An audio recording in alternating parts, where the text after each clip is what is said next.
अस्मद्गुरुभ्यो नमः। श्रीमते रामानुजाय नमः। जय श्रीमन्नारायण। गुरु चरणों में समर्पित धनुर्दास का उत्कर्ष। रंगनाथ भगवान के ब्रह्मोत्सव के समाप्ति के दिन भगवान कावेरी स्नान के लिए पधारे तो रामानुजाचार्य भी वहां अपने अंतरंग शिष्य धनुर्दास के कंधे का सहारा लेकर उपस्थित हुए। ब्राह्मण शिष्यों ने ईर्ष्या, द्वेष, उच्च कुलाभिमान के वशीभूत होकर यतिराज से इसका कारण पूछा। यतिराज ने स्पष्ट किया, विद्या, धन, कुल इन तीनों के मद से रहित धनुर्दास सात्विक पुरुष हैं, इसीलिए हमने ऐसा किया। इस पर भी उन शिष्यों की ईर्ष्या कम न हुई और वे धनुर्दास के हार्दिक पवित्र भावों को न देखकर उनकी उपेक्षा, तिरस्कार, अपमान करने लगे। यह वैमनस्य मिटाने के लिए यतिराज ने एक उपाय सोचा। अपने एक शिष्य को आज्ञा देकर उन द्वेष करने वाले ब्राह्मण शिष्यों के सूखते हुए वस्त्रों को रात्रि में गुप्त रीति से फड़वा दिया। प्रातः काल में खंडित वस्त्रों को लेकर उन सभी ब्राह्मण शिष्यों का आपस में भारी झगड़ा हुआ। कुछ दिनों बाद यतिराज ने उन ब्राह्मण शिष्यों को एकांत में बुलाकर आज्ञा दी कि रात्रि में धनुर्दास मठ में होंगे तो उनके घर जाकर सोती हुई उनकी पत्नी हेमांबा के सभी आभूषण चुरा लाओ। वे शिष्य जाकर आभूषण चुराने लगे तो हेमांबा को समझ आ गया कि कोई श्री वैष्णव अपने आभूषण चुरा रहा है।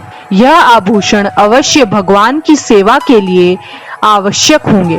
यह सोचकर हेमांबा ने सोने का बहाना करके उनका विरोध नहीं किया।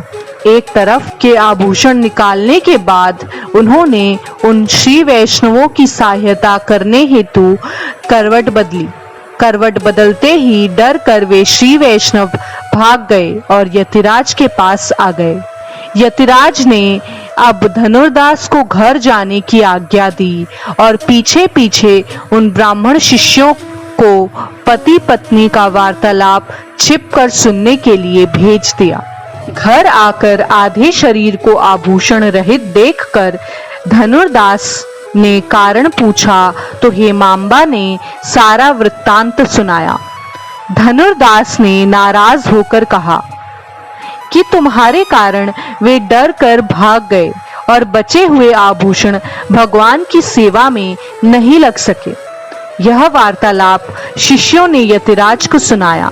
तब यतिराज बोले कि आपका वस्त्र थोड़ा सा फाड़ लिया तो इतना कलह किया, और धनुर्दास हेमांबा की उदारता देखो। वे शिष्य लज्जित हुए और उन्होंने धनुर्दास के प्रति ईर्ष्यामय व्यवहार बंद कर दिया। धनुर्दास की आचार्य निष्ठा, कैंकर्य निष्ठा, आदर्श चरित्र का वर्णन करने में इतिहास असमर्थ है। इसी कारण यतिराज प्रतिदिन कावेरी स्नान के लिए जाते समय इनका कंधा पकड़ते थे। इस प्रकार प्रपन्नामृत का 42वां अध्याय समाप्त हुआ। इस वीडियो से जुड़े हुए कोई भी सवाल आप नीचे कमेंट बॉक्स में पूछ सकते हैं। धन्यवाद।